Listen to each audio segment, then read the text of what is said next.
आचार्य प्रशांत की किताब पैसा, और हम विशेष रूप से इसके अध्याय 6 पर चर्चा कर रहे हैं, जिसका शीर्षक है स्त्रियों के लिए कमाना आखिर जरूरी क्यों है। और ये एक बहुत ही प्रासंगिक विषय है। बिल्कुल। हमारा उद्देश्य आज ये समझना है कि महिलाओं के लिए आर्थिक आत्मनिर्भरता केवल कुछ हजार रुपयों का मसला क्यों नहीं है। हाँ, बल्कि ये उनके पूरे अस्तित्व और मानसिक विकास से कैसे जुड़ा है, ये समझना है। और चर्चा की शुरुआत में ही एक बात बिल्कुल साफ कर देना बहुत जरूरी है। कौन सी बात? ताकि किसी तरह की कोई गलतफहमी न रहे, इस पूरी बातचीत में या स्रोत सामग्री में कहीं भी घर के काम को या उसे करने वालों को नीचा नहीं दिखाया गया है। हाँ, ये स्पष्ट करना बहुत जरूरी था। बिल्कुल। देखिए, घर संभालना अपने आप में एक बहुत बड़ी और सम्मानजनक जिम्मेदारी है। जब भी हम पैसे कमाने की बात करते हैं ना, तो सबसे पहले दिमाग में क्या तस्वीर आती है? मुझे लगता है कि ज्यादातर लोगों के दिमाग में महीने के आखिर में आने वाले बिल आते होंगे। हाँ, बिल्कुल।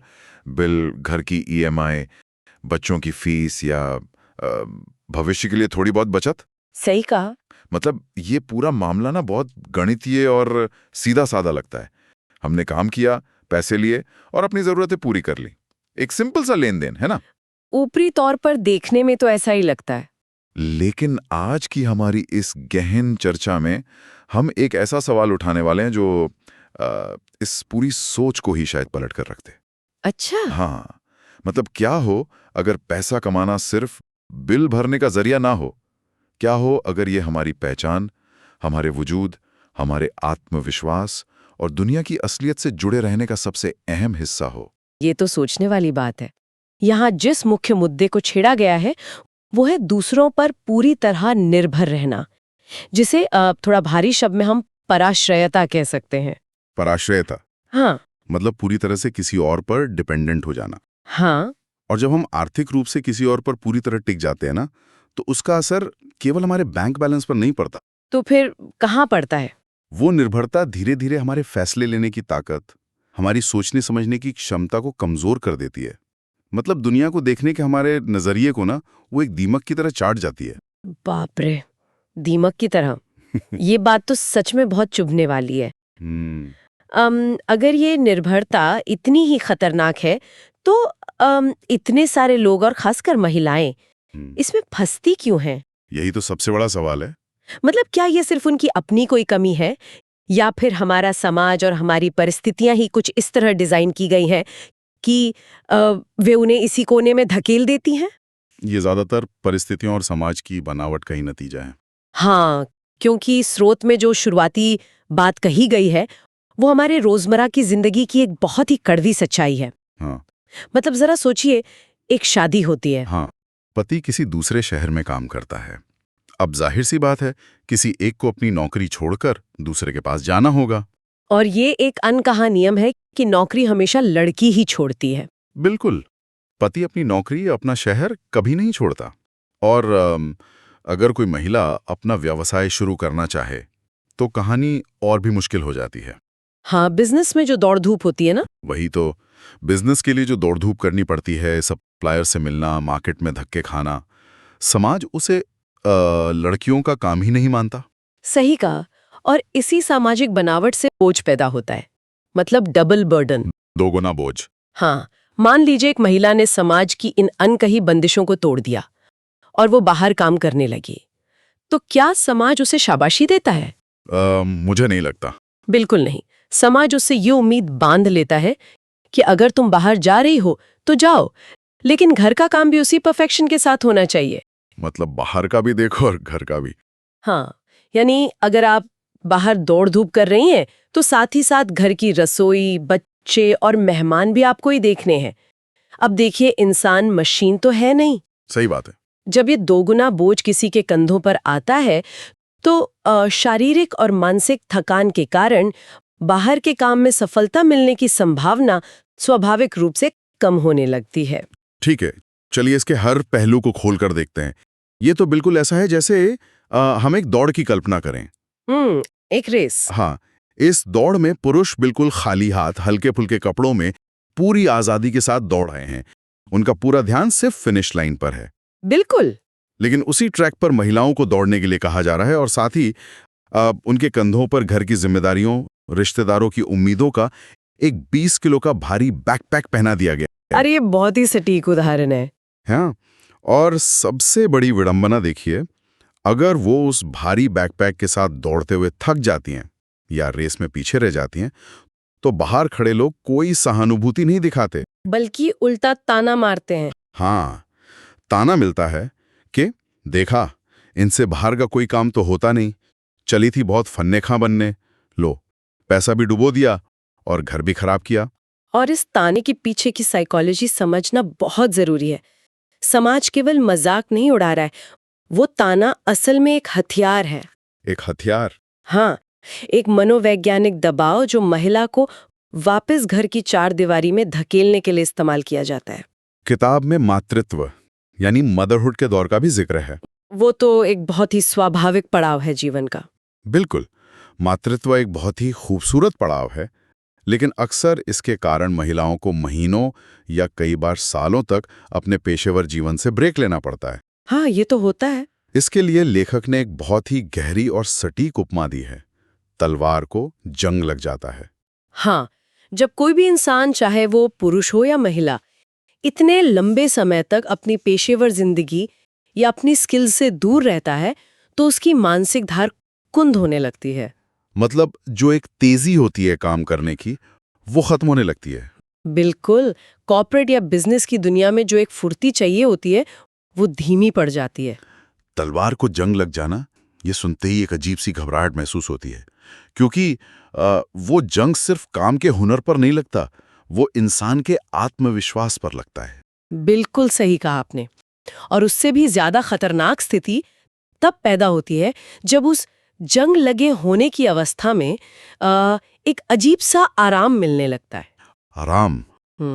मतलब जंग लगने में भी आराम मिलता है? हाँ, एक बार जब घर के सुरक्षित माहौल की आदत पड़ जाती है ना, जब रोजमर्रा के उसी रूटीन में मन लग जाता है, तो बाहर की उस चुनौतीपूर्ण दुनिया में वापस जाने की इच्छा ही अंदर से मर जाती है। मतलब इंसान अपने ही कंफर्ट जोन का कैदी बन जाता है। बिल्कुल वही होता है। लेकिन यहाँ मैं थोड़ा रुककर एक सवाल पूछना चाहता हूँ। हाँ, पूछे। अगर कोई महिला पूरी तरह से स्वेच्छा से, मतलब अपनी मर्जी से, हाँ। ये तय करती है कि उसे बाहर की उस चूहा दौड़ या रैट रेस का हिस्सा नहीं बनना है, हाँ। और वो खुशी खुशी घर पर रहना ही चुनती है, तो क्या हम उसे भी गलत ठहराएंगे? ये एक अच्छा सवाल है। क्योंकि अगर हम सिक्के का दूसरा पहलू देखें ना, तो हमारा समाज एक बेरोजगार पुरुष को भी तो बख्शता नहीं है। हाँ। उसे निकम्मा कहा जाता है, ताने मारे जाते हैं। तो फिर महिलाओं के मामले में घर पर रहना इतना अलग और खतरनाक कैसे हो गया? यहाँ सबसे रोचक बात यह है कि समाज के दोहरे मापदंड कैसे काम करते हैं। ये सच है कि जब एक पुरुष बेरोजगार होता है तो दुनिया उस पर लानतें भेजती है, खूब ताने मारती है। हाँ, लेकिन क्या आपने कभी सोचा है कि उन लानतों का असर क्या होता है?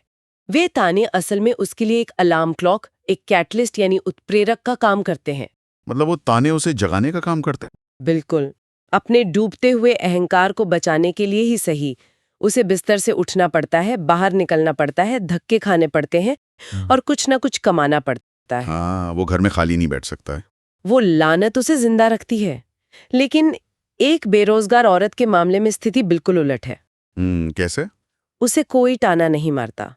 समाज उसे बड़े प्यार से ये महसूस कराता है कि वो बढ़िया पड़ी हुई है। बढ़िया पड़ी हुई है, सही कहा। उसे एक सुरक्षित घेरे में बिना किसी चुनौती के आराम से रहने की सामाजिक अनुमति मिल जाती है। और ये जो आराम है ना, ये कोई वरदान नहीं है।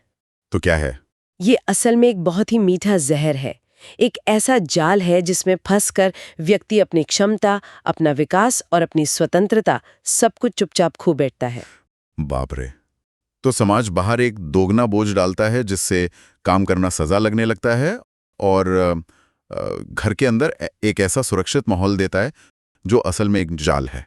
बिल्कुल सही पकड़े आप। यहाँ बात सच में बहुत दिलचस्प हो जाती है, क्योंकि अगर हम घरों के अंदर झांके ना, तो ये जाल अक्सर प्यार और परवाह के नाम पर बुना जाता है। हाँ, प्यार का दिखावा बहुत होता है। किताब में इसका जो उदाहरण दिया गया है वो हमारे घरों की रोज की कहानी है। अक्सर परिवारों में ये तुलना शुरू हो जाती है कि मेरे पिता या मेरे पति तो लाखों कमाते हैं, सब कुछ तो है हमारे पास। हाँ, तो फिर मुझे 8-10 घंटे धक्के खाकर कमाने की क्या जरूरत है? वही, क्या जरूरत है धक्के खाने की? और इसी तुलना को बहुत ही चालाकी से प्रेम का जामा पहना दिया जाता है। इस पूरी चर्चा का ये शायद सबसे अहम बिंदु है। अक्सर पति बड़े प्यार से कहते हैं, जब हम कमा ही रहे हैं तो तुम्हें क्या जरूरत है परेशान होने की? बेगम, तुम तो घर में रानी बनकर बैठो। रानी बनकर बैठो। ये सुनने में कितना रोमानी लगता है ना? अरे ये तो किसी परी कथा जैसा लगता है। मतलब कोई आपसे कह रहा है कि आपको दुनिया की कोई फिक्र करने की जरूरत नहीं है, बस आराम करो और हुक्म चलाओ। बिल्कुल। उस वक्त उस महिला को भी शायद यही लगता होगा कि उसका पति उससे बेइंतहा प्यार करता है। वो सोचती होगी कि अगर वो काम करने बाहर गई तो इतनी मेहनत करने वाले उस बेचारे पति का दिल टूट जाएगा। हाँ, वो भावनात्मक रूप से सोचती है। उसका दिल रखने के लिए और उस प्यार का सम्मान करने के लिए वो घर में बैठ जाती है। लेकिन क्या प्यार के नाम पर मिलने वाली ये आर्थिक सुरक्षा असल में एक गोल्डन हैंडकफ यानी सोने की हथकड़ी नहीं है? ये 100% सोने की हथकड़ी है। सोने की हथकड़ी। हाँ। शुरुआत में जो एक प्रेमपूर्ण आग्रह लगता है, साल 2 साल बीतने के बाद वही चीज नियंत्रण और निर्भरता का एक टूल बन जाती है। तब एहसास होता है कि खेल कुछ और ही था। मतलब पावर का खेल। बिल्कुल। असल में जब आप आर्थिक रूप से किसी पर निर्भर होते हैं तो अनजाने में ही सही उस रिश्ते में एक पावर डायनामिक यानी सत्ता का खेल आ जाता है। सही बात है। अगर हम इसे व्यापक दृष्टिकोण से जोड़कर देखें तो किताब का जोर इस बात पर नहीं है कि पति 1 लाख कमाता है या 5 लाख। तो जोर किस बात पर है? जोर इस बात पर है कि आप अपनी तुलना किसी और की कमाई से मत कीजिए। बात आर्थिक आंकड़ों की नहीं है, बात यह है कि आपका अपना वजूद क्या है, आपकी अपनी पहचान क्या है। और अक्सर देखा गया है कि अपनी पहचान बनाने से बचने के लिए हम परफेक्शन का इंतजार करने लगते हैं। ये एक और बहुत बड़ा बहाना है जिस पर स्रोत रोशनी डालता है। अक्सर लोग कहते हैं, अरे मैं कोई छोटी मोटी नौकरी थोड़ी करूंगी, जब कम से कम 50,000 की नौकरी मिलेगी, कोई बढ़िया पोस्ट मिलेगी तभी बाहर निकलूंगी। हाँ, ये बहुत आम बहाना है। इसके लिए लेखक ने एक बहुत ही मशहूर और सटीक कहावत का इस्तेमाल किया है, न नौमन तेल होगा न राधा नाचेगी। मतलब अपने ही सामने इतनी बड़ी और नामुमकिन शर्त रख दो कि वो कभी पूरी ना हो और इस तरह चुपचाप काम करने से बचा जा सके। ये परफेक्शन का इंतजार असल में खुद को बेरोजगार रखने का एक बहुत ही चालाक और सेफ तरीका है। सेफ तरीका। हाँ, आप दुनिया को कह सकते हैं कि आप काम तो करना चाहते हैं लेकिन कोई अच्छा काम नहीं मिल रहा। ये तो खुद को धोखा देने वाली बात हो गई। बिल्कुल। लेकिन यहाँ सलाह एकदम स्पष्ट है, बाहर निकलो, काम ढूंढो। शुरुआत करने के लिए कोई भी काम छोटा नहीं होता। मतलब शुरुआत कर देनी चाहिए। हाँ, अगर 5 या 10,000 की नौकरी भी मिल रही है तो वहीं से शुरुआत करो।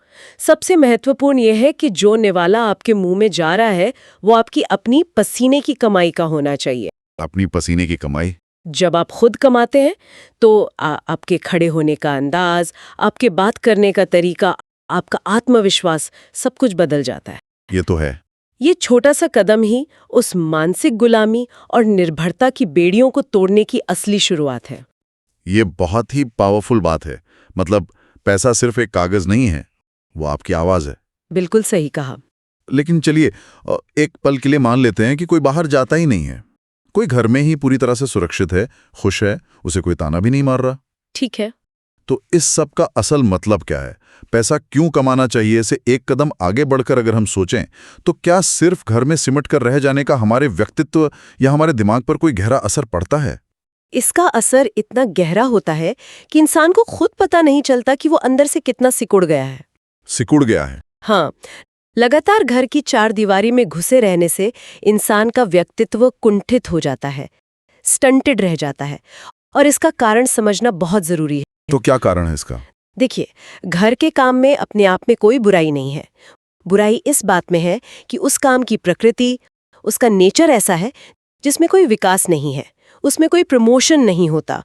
मैं इसे इस तरह से देखता हूं, ये बिल्कुल वैसा ही है जैसे आप किसी वीडियो गेम के लेवल 1 पर ही लगातार 40 साल तक खेल रहे हैं।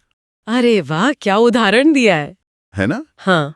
आप उस लेवल 1 को पार करने में इतने माहिर हो गए हैं कि आंख बंद करके भी उस गेम को खेल सकते हैं। आपको पता है कहाँ कूदना है, कहाँ सिक्के हैं। बिल्कुल। लेकिन आपको कभी लेवल 2 या लेवल 3 का अनुभव ही नहीं मिलेगा। आप वहीं अटके हुए हैं जबकि वो गेम यानी बाहर की दुनिया बहुत आगे बढ़ चुकी है हाँ, दुनिया लेवल 50 पर पहुंच चुकी है। और आप अभी भी लेवल 1 के मास्टर बने हुए हैं। ये बिल्कुल परफेक्ट एनालॉजी है। ये जो एक ही लेवल पर अटके रहने की बात है ना, इसे किताब में बहुत ही संवेदनशीलता से समझाया गया है। हमारी पिछली पीढ़ियों की माँओं को ही देख लीजिए। क्या हुआ उनके साथ? जो माँ 40 साल पहले रसोई में दाल और रोटी बनाती थी, हाँ। वो आज भी दाल और रोटी ही बना रही है। बाहर की दुनिया में जब आप काम करते हैं तो आपकी तरक्की होती है। हाँ, हम नई चीजें सीखते हैं। आप रोज नई चुनौतियों का सामना करते हैं, नए कौशल सीखते हैं, आपको प्रमोशन मिलता है, आप एक इंसान के तौर पे इवॉल्व होते हैं। लेकिन एक गृहिणी का क्या प्रमोशन होता है? कुछ भी नहीं। घर के उस सुरक्षित, बिना किसी घर्षण वाले माहौल में उसने नया क्या सीखा? उसका बौद्धिक विकास कहाँ हुआ? जब कोई इंसान केवल घर में कैद रहता है तो वो बाहरी दुनिया से इस कदर कट जाता है कि उसे दुनिया की वास्तविकताओं की कोई खबर ही नहीं रहती। और यहीं पर इस चर्चा का सबसे गहरा और दार्शनिक विचार सामने आता है। किताब में एक बहुत ही शक्तिशाली पंक्ति है, तथ्य सत्य का द्वार है। Facts are the door to truth. बिल्कुल। इसका मतलब है कि जब तक कोई बाहर निकलकर सड़कों की धूल नहीं भागता, बाजारों की कड़वी सच्चाई से रूबरू नहीं होता, तब तक उसे दुनिया के तथ्यों का पता ही नहीं चलता। सही बात है। और बिना तथ्यों को जाने, बिना जमीनी हकीकत को समझे, आप कभी भी जीवन के सत्य तक पहुंच ही नहीं सकते। हाँ, और ये विचार इस पूरी बातचीत का केंद्र है। ज्ञान को केवल किताबों, टीवी सीरियल्स या घर की सुरक्षित बातों तक सीमित नहीं रखा जा सकता। उसे वास्तविकता की कसौटी पर परखना होता है। तो बाहर निकलना बहुत जरूरी है। बिल्कुल, बाहर निकलना, अजनबी लोगों से मिलना, बाजार के धक्के खाना, ठगे जाना, फिर से उठना, अलग अलग तरह के विचारों का सामना करना, ये सब केवल कुछ पैसे कमाने की कवायद नहीं है। तो ये क्या है? ये दुनिया के तथ्यों को समझने की प्रक्रिया है। जब आप बाहर जाते हैं तब आपको समझ आता है कि मानव स्वभाव कितना जटिल है, अर्थव्यवस्था कैसे काम करती है, समाज की असली कार्यप्रणाली क्या है, जो घर बैठे कभी नहीं समझ आ सकता। बिल्कुल नहीं। घर के उस कुशन वाले वातावरण में ये तथ्य कभी सामने नहीं आते। वहां सब कुछ प्रिडिक्टेबल होता है। और हमें ये बार बार याद रखना होगा कि इस पूरी बात का ये मतलब बिल्कुल नहीं है कि घर का काम कोई छोटा काम है या उसे नहीं करना चाहिए। हाँ, ये स्पष्ट करना बहुत जरूरी है। घर अपना है तो जाहिर है काम भी अपना ही है। आदर्श स्थिति तो यह है कि पुरुषों और स्त्रियों दोनों को घर का काम साझा करना चाहिए। बिल्कुल। लेकिन बात यह है कि सिर्फ घर का काम करना और बाहर की दुनिया से पूरी तरह कट जाना आपके बौद्धिक और मानसिक विकास के सारे दरवाजे बंद कर देता है। यही इसका सबसे बड़ा निष्कर्ष है।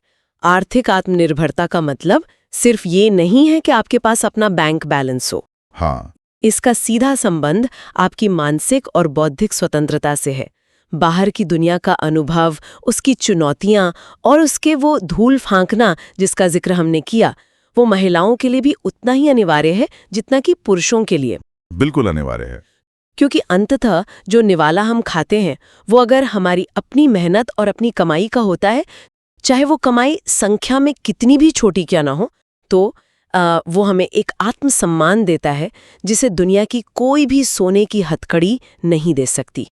तो अगर हम इस पूरे डिस्कशन को एक धागे में पिरोएं, तो रानी बनकर बैठने का वो जो आकर्षक प्रस्ताव है, वो असल में एक बहुत ही सुंदर पिंजरा है, एक खूबसूरत जाल है। हाँ, हम सभी को ये सोचने की जरूरत है कि क्या हमने अपने आसपास, अपने घरों में या अपनी जिंदगी में इस पिंजरे को देखा है?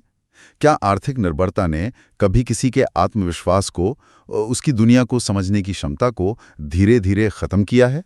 ये कड़वा सच है। ये एक ऐसी सच्चाई है जिसे स्वीकार करना थोड़ा कड़वा जरूर हो सकता है, लेकिन किसी भी तरह के विकास के लिए ये बहुत आवश्यक है। ये एक बहुत ही महत्वपूर्ण सवाल खड़ा करता है। कैसा सवाल?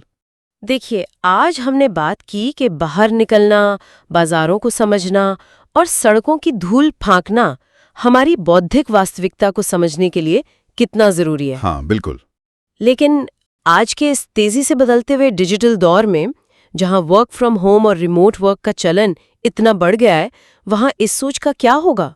अरे हाँ, ये वाकई एक बहुत बड़ा सवाल है ना? अगर हम अपने बेडरूम में बैठकर अपने लैपटॉप के जरिए आर्थिक रूप से आत्मनिर्भर तो हो जाते हैं, लेकिन बाहर की दुनिया में कदम ही नहीं रखते, तो क्या हम वाकई उन तथ्यों और सत्यों से रूबरू हो पाएंगे जिनकी बात इस किताब में की गई है? यही सोचने वाली बात है। क्या हम सड़कों की वो धूल खा रहे हैं, या फिर हम अनजाने में ही सही एक नए तरह के आधुनिक डिजिटल पिंजरे कर रहे हैं? एक डिजिटल पिंजरा? एक ऐसा पिंजरा जहां पैसा तो हमारे पास है, आर्थिक आजादी भी है, लेकिन बाहरी दुनिया का वो कच्चा, असली और इंसानियत से भरा अनुभव हमारे पास नहीं है। क्या हम आत्मनिर्भर होते हुए भी दुनिया से कट रहे हैं? ये एक ऐसा सवाल है जो सच में जहन में अटक जाता है। शुरुआत में हमने जो बात छेड़ी थी कि पैसा कमाना सिर्फ बिल भरने के लिए है, या ये हमारी पहचान और वास्तविकता से जुड़ा है, शायद इस स्क्रीन से घिरी दुनिया में हमें अपनी उस पहचान और दुनिया से हमारे जुड़ाव को एक बार फिर से टटोलने की जरूरत है। बिल्कुल जरूरत है। यह एक ऐसा विचार है जिस पर हम सभी को बहुत गहराई से सोचना चाहिए। आज की इस गहन चर्चा में बस इतना ही।